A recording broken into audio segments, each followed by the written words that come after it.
Well, Victoria, I have to go. I know. Paano? Hintayin kita sa linggo. All right.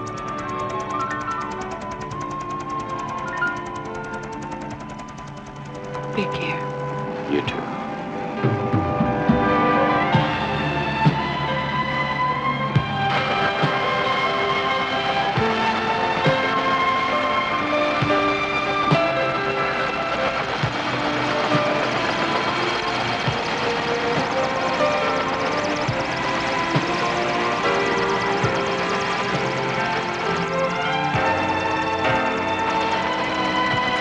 All right, Captain. Let's go.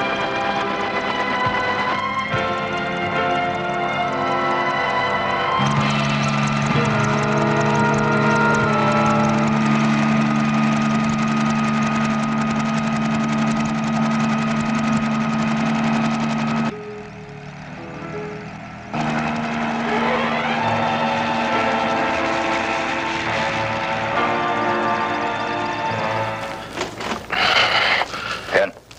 Inay.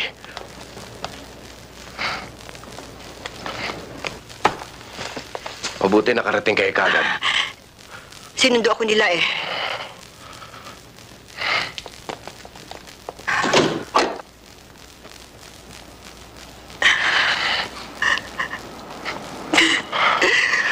Inay.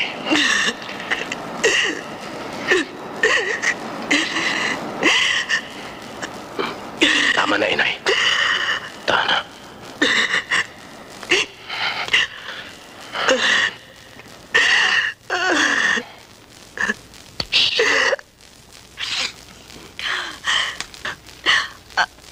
Andyan ang ibang damit mo. Alam mo, nang sabihin nila sa akin na nakalabas ka na, ninervous ako, baka ako tumakas ka na naman. Totoo ba, anak, na kalaya ka na? Oo, Nay. May release papers na ako.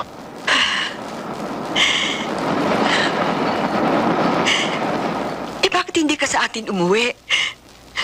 Wala kaming kasama ng mga kapatid mo rin eh. At saka nasasabik na rin sila sa'yo. Meron lang akong trabahong kailangan tapusin. Ito, pangbilhin nyo ng makina. Di ba nung araw nyo pang gusto magkaroon ng negosyong pananahe? Ang matira ho dyan, panggastos nyo kay B-Boy. Sabihin sa kanya, mag-aaral siya muli. Saan galing ang perang to, anak? Ano ba talaga nangyayari? Nay, mga naipon ka yan sa mga trabahong ginawa ko sa loob. Napakalaki ng perang ito. Naku, baka mamaya kung ano na Hindi naman. kayo nasanay sa akin.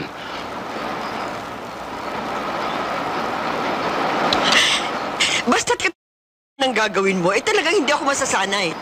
Gaya ng mga taong sumundo sa akin. Mukhang hindi sila gagawa ng mabuti. Mag-iingat ka, anak. Nay, uwi na nga kayo. Kung ano-anong iniisip ninyo eh.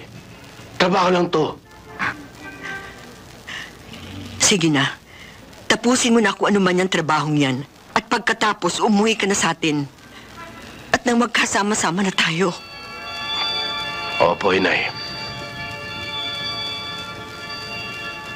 Mahal ko kayo, Inay.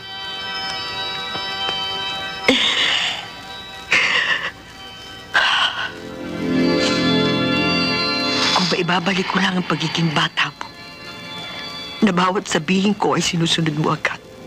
Nagsisentimento ka na naman.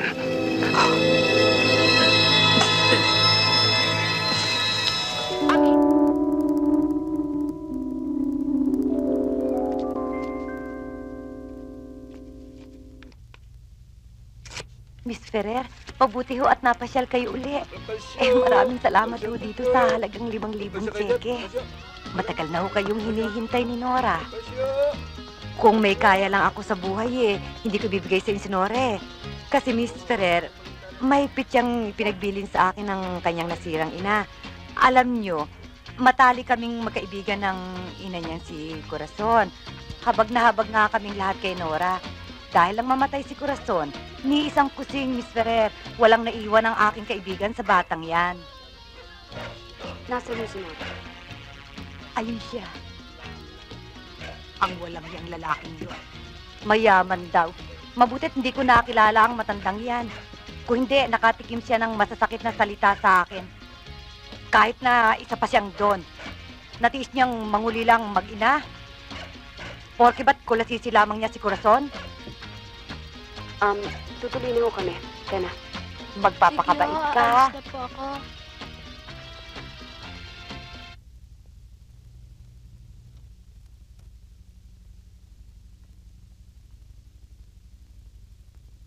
Talaga po bang dito na ako titira?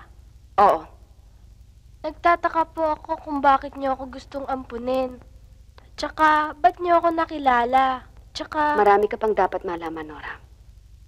Hindi ko sinabi kay Aling Trining ang tunay na dahilan kung bakit kita kinuha ngayon. Siya si Don Jose Ferrer, ang aking ama. Siya rin ang iyong ama, Nora. Ano? Oo, Magkapatid tayo? sa ama lang. Patay na si Papa. Mahigit na 1 buwan. Pinahanap ka niya. Ibiniling ka niya sa akin. Mula ngayon ay gagamitin mo na ang aming apelyido. Isa ka na ring Ferrer. Maswerte ka, Nora. Ate!